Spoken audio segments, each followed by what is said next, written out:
नमस्कार दोस्तों, जय जोहार। मैं कौशल तिवारी और विहनिया संझा में आपका स्वागत है। केंद्र के सरकार द्वारा यानी मोदी सत्ता के द्वारा लगातार छत्तीसगढ़ की हो रही उपेक्षा की खबरों के बीच एक और चौंकाने वाली खबर आई है। महत्वाकांक्षी योजना 4,500 करोड़ की इस योजना को भी मोदी सरकार ने ठंडे बस्ते में डाल दिया है।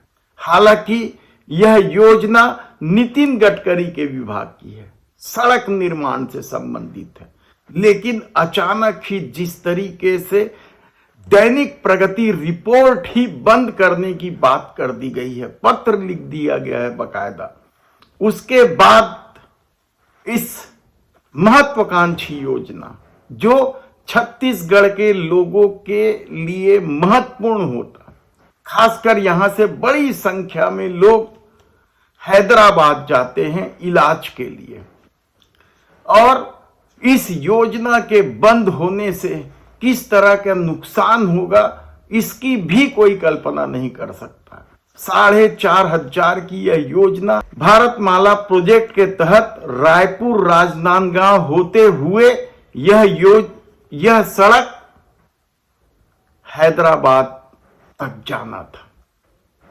महत्वपूर्ण योजना है, लेकिन कहा जा रहा है कि इस योजना में जो 4,500 करोड़ रुपए लगने थे, शायद उसे बचाया गया है, क्योंकि बिहार और आंध्र प्रदेश को इस बार बजट में बड़ी राशि दी गई है।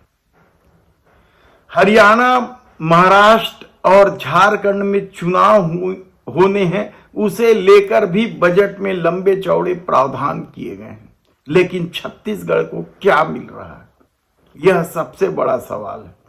डबल इंजन की सरकार है, उसके बाद भी लगातार राज्य बनने के बाद लगातार 10 सीटें देने वाली भारतीय जनता पार्टी को यदि कैबिनेट मिनिस्टर के लायक भी कोई नहीं लग रहा है तो फिर इसे क्या कहा जाए। हालांकि इसे लेकर कई तरह के सवाल भी उठे। सिर्फ एक राज्य मंत्री मिला है तोखन साहू के रूप में, लेकिन अब जो खबरें आ रही हैं वह बेहद ही चौंकाने वाली खबर इसलिए है क्योंकि इससे छत्तीसगढ़ को बहुत बड़ा फायदा होने वाला था। रायपुर, राजनांदगांव, गढ़चिरौली, गोदमीपरी, आदिलाबाद, रामागुंडम, करीमनगर होते हुए यह सड़क हैदराबाद को जोड़ती थी, जिसमें छत्तीसगढ़ में 101 किलोमीटर सड़क बनना था, तो महाराष्ट्र में 77 किलोमीटर और बचे 388 किलोमीटर सड़क आंध्र प्रदेश में है। और इसे अचानक क्यों ठंडे बस्ते डाल दिया गया है, इसे लेकर अभी तक सरकारी स्तर पर कोई भी जवाब नहीं आया है।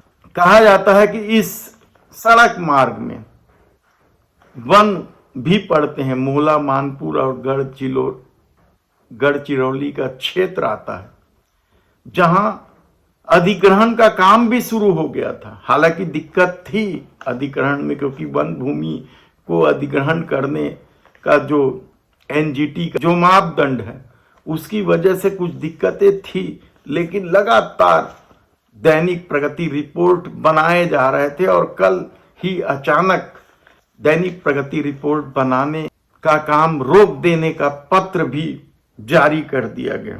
डीपीआर बंद करने के इस पत्र के बाद हड़कंप मचा हुआ है जो इस परियोजना में लगे हुए थे। इस योजना में लगे हुए थे सरकारी अधिकारी, बकायदा सर्वे हो रहे थे कि किस तरीके से सड़क बनना है। छत्तीसगढ़ में जो 101 किलोमीटर सड़क बनना है उसके रास्ते क्या होंगे, यह सब भारतमाला प्रोजेक्ट के तहत हो रहा था।